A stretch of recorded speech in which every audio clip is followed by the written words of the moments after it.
Good evening and welcome back, fellow film survivors and connoisseurs of cinematic chaos. Tonight, we're going to be talking about Vacation 2015, the movie that boldly asks, what if we reboot a beloved comedy classic with the energy of a tired dad who's just trying to do his best? And honestly, it didn't totally crash and burn. So let's break down the plot a little bit, because the Griswold universe is back in action. So Ed Helms steps into the role of grown-up Rusty Griswold and plays him exactly how you'd expect. The earnest, painfully optimistic dad who thinks a cross-country road trip will fix all of his life's and his family's problems. And look, I respect the enthusiasm. I really do. But his family is kind of in shambles. His older teenage son James is as gentle and as sensitive as a baby deer. And his younger son Kevin wakes up every morning choosing violence. His wife Debbie, played by Christina Applegate, is quietly wondering if her marriage is collapsing. So, what does Rusty do? Suggests a road trip to the greatest theme park in America, Wally World.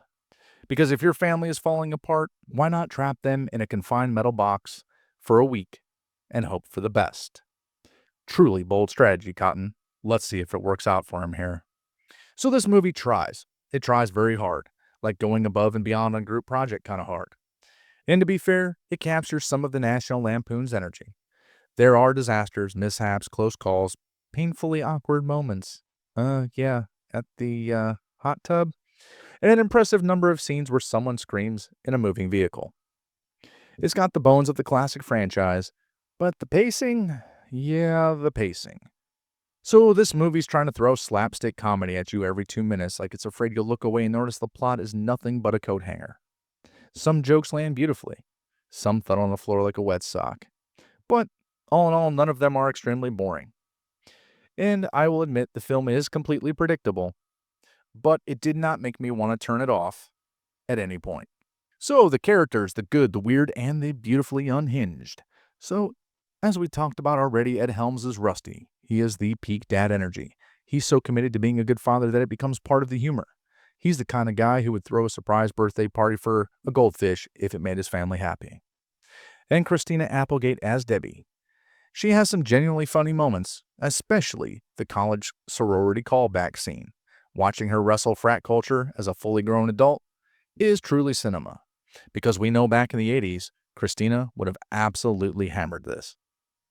So, James and Kevin, their two kids.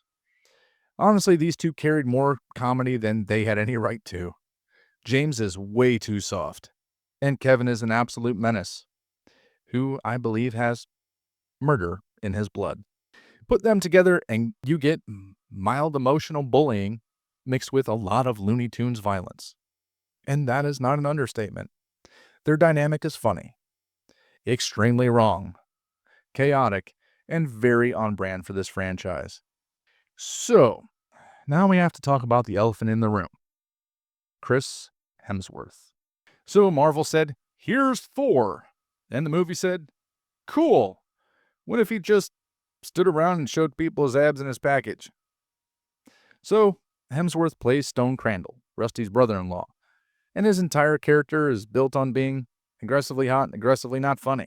And to be honest, I am absolutely tired of seeing Chris Hemsworth play these small comedic cameos, because I'm sorry, he's not funny. But let's not waste any more time on him and his mediocre performance. Let's talk about the spice of the trip, shall we? So we have this Albanian rental car, which is honestly one of the best jokes in the entire movie. This car has more features than a NASA launch console, and every one of them is a war crime waiting to happen.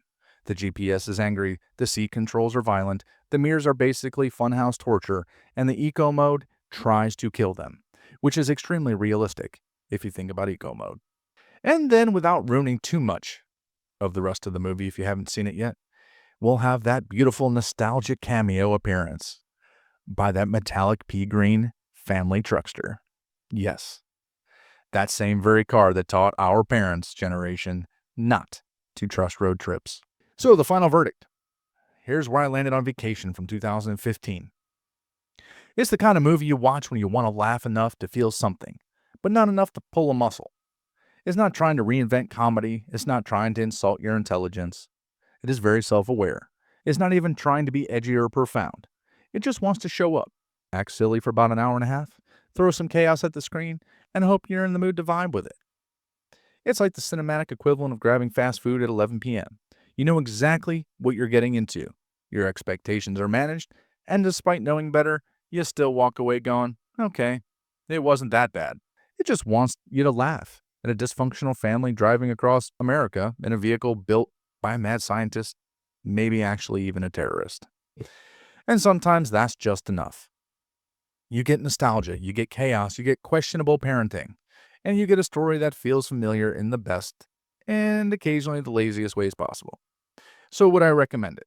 Sure. It's the kind of movie you put on when your brain is clocked out for the evening and you're ready for something goofy, energetic, and delightfully unserious that you don't have to pay too close attention to.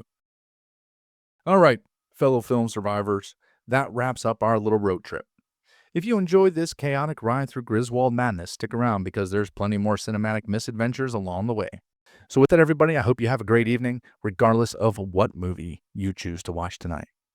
Goodbye, everybody.